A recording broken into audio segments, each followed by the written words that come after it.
여러분 해킹 해보신 적 있나요? 해킹이 뭘까요? 앞으로 미래의 해킹은 도대체 어떻게 될까요? 안녕하세요. 저는 오늘 만물에 대한 해킹이라는 제목으로 강의를 하게 된 한국과학기술원 전기 및 전자공학부의 김용대 교수입니다. 지금부터 강의를 시작해 보도록 하겠습니다.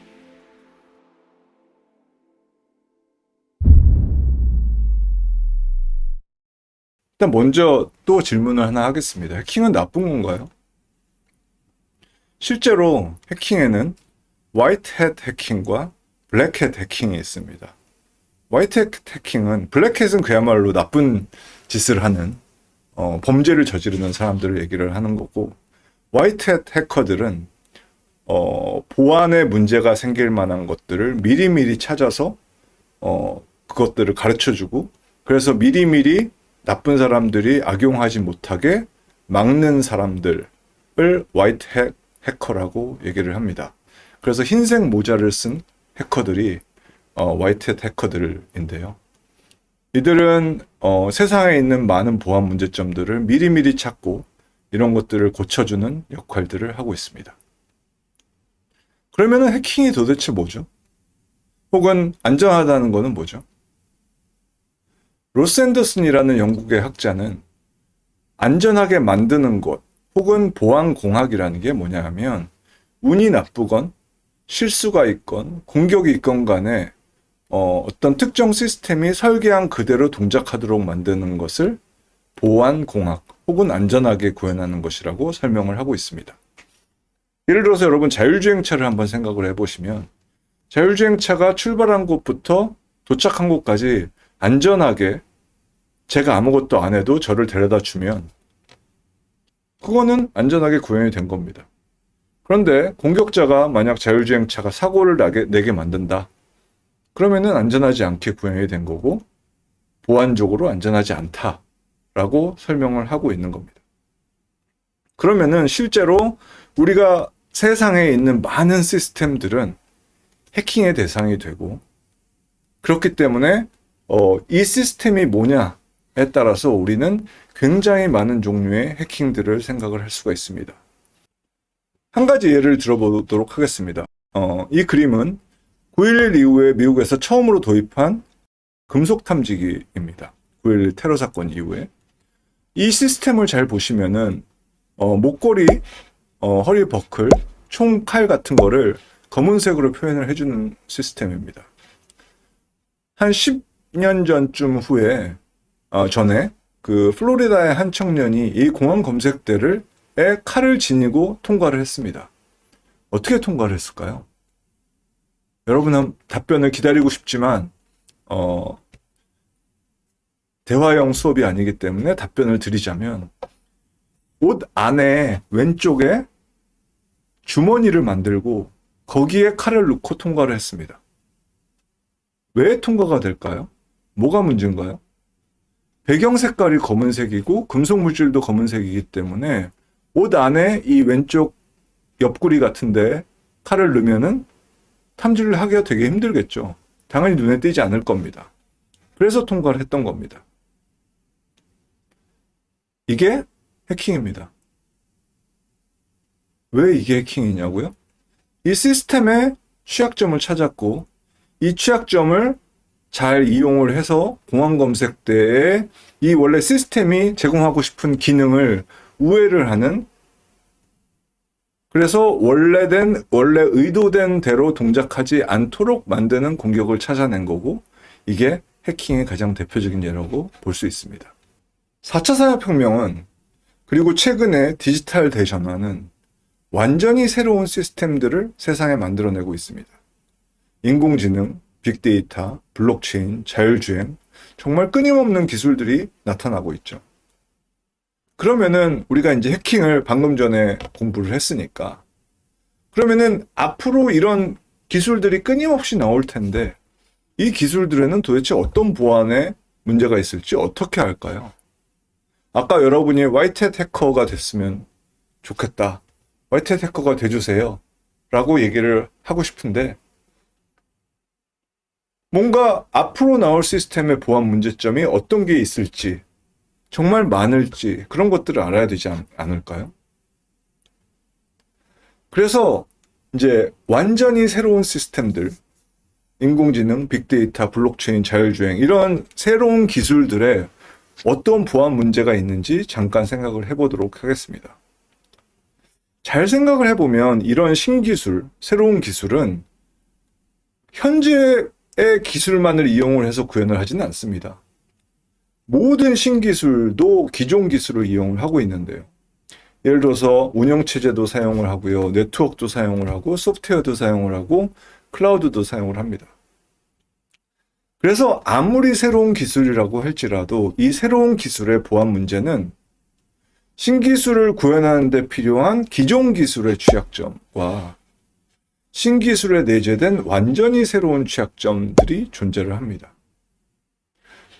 오늘은 이런 각각의 취약점들이 어떤 게 있는지 한번 예를 보시면서 보안에 대해서 이해를 하도록 해보겠습니다. 기존 보안 문제입니다. 이제부터 휴대폰 도청하는 동영상을 잠시 보여드리도록 하겠습니다.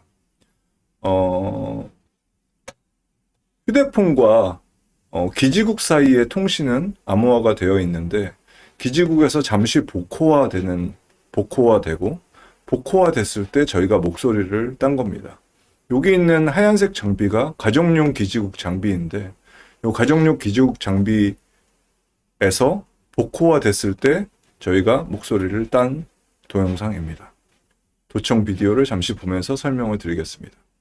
사용자 A가 사용자 여보세요? B에게 전화를 합니다. 여기 보시면 저희 야. 학생 2명이 통화를 하고 있는데요. 저요. 소파에 앉아있어요, 그냥. 알았어. 좀 더 다시 전화해봐. 전화를 끊고 네. 끊어. 지금 이 통화를 펜토셀에 연결해 도청하였습니다. 도청한 도청한 파일을 파일을 재생합니다. 재생해 보겠습니다. 여보세요? 네, 형. 어디야? 저요. 소파에 앉아있어요, 그냥. 알았어. 좀 더 다시 전화해봐. 네.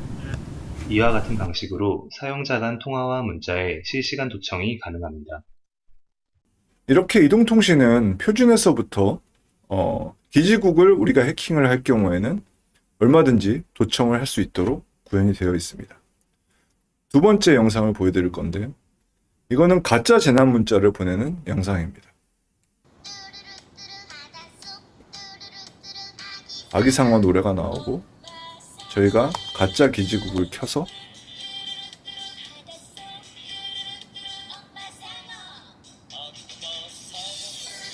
그리고 재난 문자를 보내면 이렇게 재난 문자를 가짜로 만들어낼 수가 있습니다. 이 공격이 왜 가능하냐? 이동통신 표준에 재난 문자를 보내는 데에 대한 접근 제어가 제대로 안 돼 있습니다. 그래서 이런 재난 문자를 해커는 마음대로 보낼 수 있습니다. 또 다른 동영상을 보여드리려고 하는데요. 이거는 로봇 청소기에 대한 해킹입니다. 로봇 청소기의 패스워드를 알아내서 저희가 원격에서 해킹을 하면 로봇 청소기를 제어를 할 수 있고 그리고 나서 심지어 로봇 청소기에 카메라가 있기 때문에 이렇게 카메라로 안쪽을 볼 수도 있습니다. 지금까지 세 가지 예를 보여드렸는데 이런 취약점들이 우리에게 다양한 실제 해킹 사고들로 연결이 됩니다. 그래서 네트워크 카메라가 증가하면서 해킹 위협도 늘어나고 스마트 TV를 해킹해서 몰카를 촬영한다든지 해킹 가상화폐 거래소가 파산을 한다든지 거실의 월패도가 해킹이 된다든지 이런 종류의 공격들이 끊임없이 일어나는 거는 저희가 기존 취약점들 워낙 암호화를 해야 돼, 인증을 해야 돼, 뭐를 해야 돼 이런 약속들을 안 지키고 그럴 경우에 아무리 새로운 시스템들이라도 이런 종류의 취약점들이 많이 날 수가 있습니다. 좀 정리를 하자면 아무리 신기술이라고 할지라도 신기술의 개발자가 보안에 대해서 이해를 잘 못하고 뭐 안전하게 개발한다고 해서 무슨 상을 주는 것도 아니고 그리고 설계상에 보안이 중요하게 생각이 안 되고 있고 그렇기 때문에 다양한 종류의 보안 취약점들이 신기술에도 많이 포함이 되고 있습니다. 그래서 첫 번째, 신기술, 아무리 신기술이라고 할지라도 기존 보안 문제점들에 대해서 우리가 끊임없이 찾고 이런 거를 수정해 나가지 않으면 이런 종류의 해킹들이 가능합니다. 그런데 사실은 보안에서 진짜 재미있는 거는 새로운 기술에 존재하는 완전히 새로운 보안 문제입니다. 저희 연구실에서 했던 몇 가지 재미있는 보안 문제점들에 대해서 말씀을 드리도록 하겠습니다. 첫 번째는 소리로 드론을 떨어뜨리는 연구입니다. 처음에 10초 동안은 소리를 끄고 그러면 잘 나르고 있습니다. 소리를 틀어주면 갑자기 뚝 떨어집니다. 바닥에서 불쌍한 새처럼 파닥파닥 거리는데 아무리 나르려고 해도 나르지 못합니다. 그러다가 소리를 끄면은 다시 날아갑니다. 어떻게 떨어뜨렸을까요? 소리로 드론을 떨어뜨린다고요?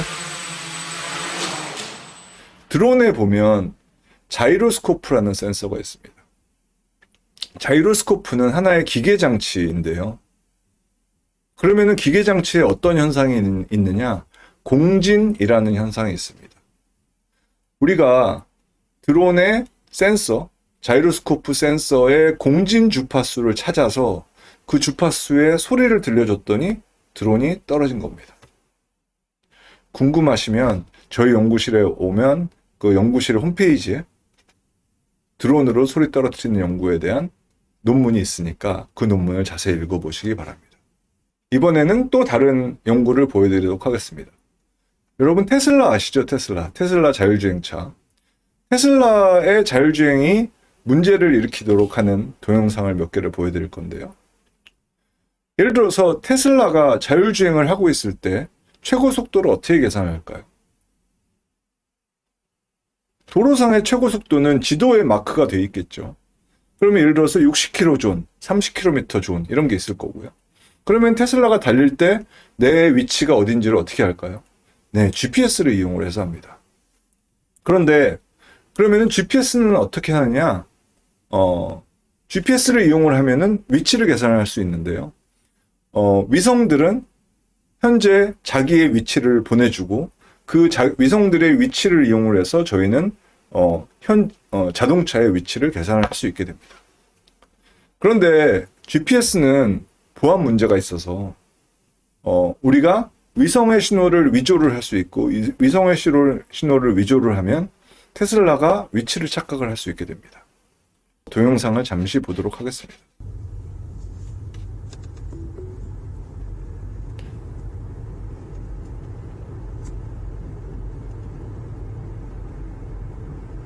자율주행을 하고 있습니다. 시속 60km로 자율주행을 하고 있는데 GPS 스푸핑, 신호 위조를 통해서 아파트 안으로 얘를 보낼 겁니다. 그러면은 얘는 실제로는 60km 전에 도로를 달리고 있는데 아파트 단지 안으로 움직였다고 생각을 합니다. 아파트 단지 안의 최고 속도는 30km거든요. 그래서 실제로는 60km 존을 달리고 있는데 자기가 아파트 단지 안으로 왔다고 생각하니까 갑자기 최고 속도가 바뀌어버리는 거죠. 그래서 원래 60km 존을 달리고 있지만 자기의 최고 속도를 혼자서 스스로 알아서 30km로 줄이게 되는 해킹이 가능합니다. 또 다른 자율주행 해킹을 보여드리려고 하는데요. 라이다라는 센서가 있습니다. 라이다는 빛을 보내면 모든 물체는 빛을 반사를 하기 때문에 반사된 걸 가지고 이미징을 하는 그런 기술을 라이다라고 얘기를 합니다. 레이다는 무선 신호를 이용하는 거고 라이다는 빛을 이용을 해서 이미징을 하는 기술을 라이다라고 합니다. 그러면 라이다에 어떻게 해킹을 하느냐? 빛을 보내고 반사되어 오는 빛을 이용을 해서 라이다로 우리가 이미징을 하는데 그럼 거꾸로 저쪽에서 레이저 포인터를 쏴주면은 혹시 우리가 착시 현상을 일으키게 할 수 있지 않을까요? 시간을 정확하게 맞춰가지고 빛을 반대쪽에서 보내주면 뭔가 물체가 가까이 왔다 멀어졌다 하는 그런 착시 현상을 일으킬 수가 있습니다. 여기 보시면 물체가 가까이 왔다 멀어졌다 하는 착시 현상을 일으킬 수가 있고 이 라이다는 이 당시에 미국에서 1위, 마켓 1위를 하던 라이다 센서였는데 저희가 이 공격을 발표함으로써 꽤 큰 사업적 영향을 받은 걸로 알고 있습니다. 이번에는 모비라이라고 처음에 테슬라에도 사용됐고 지금 현재 전 세계 카메라 센서 시장의 1위를 차지하는 모비라이라는 카메라 센서에 대한 해킹을 생각을 해보도록 하겠습니다. 카메라 센서는 카메라로 찍은 이미지들을 인공지능 기술을 이용을 해서 텍스트로 변환을 해주는 그런 기술입니다. 그래서 여기 모비라이 보면은 지금 이 유튜브 비디오에 차들이 왔다 갔다 하는 것을 왼쪽에 텍스트를 이렇게 표시를 해주고 있는데요. 카메라 센서 해킹은 제일 간단한 건 뻔하죠. 레이저 포인터를 딱 켜주면 아무것도 탐지를 못합니다. 왜죠? 역광 때문에. 그래서 그냥 카메라 센서, 자율주행차의 카메라 센서에다가 레이저 포인터를 켜면 앞을 못 보는 해킹을 여러분도 할 수가 있습니다. 사실 모비라이가 좋은 거는 AI 기술을 이용을 하기 때문인데요. 학생들이 포샵을 하고 모비라이한테 물어봤습니다. 보시면은 여기 차 이미지가 4개가 있는데요. 얘는 바퀴를 지운 거고, 얘는 겉선을 지운 거고, 얘는 안에 색깔을 지운 겁니다. 그럼 모비라이한테 이 중에 뭐가 차니? 라고 물어봤습니다. 그랬더니 모비라이 대답이 앞에 3개는 차고 마지막은 차가 아니라고 합니다. 좀 이상하죠? 네. 아까 말씀드렸죠? 세계 랭킹 1위의 카메라 센서 회사입니다. 혹시나 해서 모비라이한테 이런 만화를 보여주고 이게 뭐니라고 물어봤습니다. 실망스럽게도 자동차라고 얘기를 합니다. 혹시나 해서 이걸 보여주니까 당연히 자동차. 이것도 자동차. 이것도 자동차. 세계 1위의 카메라 센서 회사의 센서가 이 정도의 성능을 보여주고 있습니다. 그래서 카메라 센서를 해킹을 하는 예를 하나 보여드리려고 하는데요. 요거는 실제로 테슬라가 자율주행을 얼마나 잘하는지 그리고 카메라 센서에 해킹을 했을 때 어떻게 되는지를 보여드리도록 하겠습니다. 처음에 이제 테슬라가 자율주행을 해서 달려오고 있습니다. 그런데 앞에 자동차가 나타나면 테슬라는 자동으로 멈춥니다. 멋지게 멈추고 있죠. 그런데 여기다가 레이저 포인터를 쏴보도록 하겠습니다. 상상이 가시나요? 카메라 센서에다가 레이저 포인터를 뿅 쏘는 순간에 테슬라는 앞을 못 보고 이렇게 박도록 되어 있습니다. 너무 쉽죠? 이렇게 쉬운 해킹을 왜 테슬라는 모를까요? 이것 이외에도 뇌과학이 엄청나게 발전을 했습니다. 그래서 이 사진을 보면은 평생을 전신마비로 살으셨던 분이 본인의 의지로 로봇 팔을 움직여서 커피를 마시는 장면입니다. 그런데 이 사진이 의미하는 것은 어쩌면 인간의 뇌를 혹은 머릿속을 읽을 수 있는 해킹 기술이 생겼다. 고까지도 이야기를 할 수 있을 것입니다. 심지어는 이런 이제 브레인 컴퓨터 인터페이스라고 해서 뇌파를 읽는 장비를 이용을 해서 이거는 제 친구가 했던 연구인데요. 패스워드를 잘 추측할 수 있나 이런 연구를 했는데 랜덤 게싱을 하는 것보다 훨씬 높은 확률로 패스워드를 읽을 수 있다라고 합니다. 결국은 뇌파를 읽는 게 패스워드를 읽는 데 도움을 준다는 거죠. 뇌파가 해킹에 도움을 준다. 상상이나 해보셨습니까? AI도 엄청나게 발전을 하고 있죠. 그런데 AI도 큰 문제가 있습니다. 우리가 적대적 기계학습이라고 얘기를 하는데요. 여기 보시면은 우리 눈에는 버스, 새, 탑, 개 이렇게 보이는데 AI에다가 이런 노이즈를 조금 섞으면은 이거를 타조라고 판단을 할 수도 있다라는 연구들이 발표가 되고 있습니다. 자, 잠시 우리가 생각해 본 거. 신기술은 막 새로 나온 기술이죠. 근데 우리 그 신기술에 어떤 보안 문제가 있을지 미리 예상하는 건 어렵습니다. 보셨듯이 이렇게 많은 공격이 가능한데 결국은 그러면 어떤 새로운 기술이 나왔을 때 우리는 이 기술을 망가뜨릴 수 있는 방법이 뭐가 있을까라는 생각을 반드시 해야 된다는 거죠. 새로운 기술 개발 초기부터 이 기술을 악용할 수 있는 방법이 뭘까라는 것을 생각을 해보고 그런 기술을 개발을 하는 게 새로운 해킹하는 방법을 알아내는 거고 이 해킹을 막지 못했을 때 어쩌면은 그 신기술이 사장될 수도 있다라고 생각을 합니다. 사물 인터넷의 발전과 더불어서 만물은 인터넷에 연결될 수밖에 없습니다. 4차 산업혁명과 디지털 대전환은 많은 신기술을 상용화로 연결을 하고 있습니다. 그런데 오늘 강의를 했듯이 모든 신기술은 과거와 현재의 기술을 이용해야 구현이 가능하고 취약점 또한 기존의 취약점과 새로운 취약점이 공존합니다. 따라서 어떤 기술이라고 할지라도 기존의 취약점과 완전히 새로운 취약점을 가지고 있다라고 생각을 합니다. 결론은요. 기술의 발전은 더 많은 보안 문제를 일으킬 수밖에 없습니다. 그래서 제 아들에게도 야, 보안하자. 네 전공은 보안이야. 이렇게 이야기를 해줍니다. 왜? 앞으로 아무리 많은 새로운 기술이 생길지라도 보안 문제는 끊임없이 생기기 때문에 보안하면은 굶고 살 일 없습니다. 여러분, 보안의 세계로 와주세요. 고맙습니다.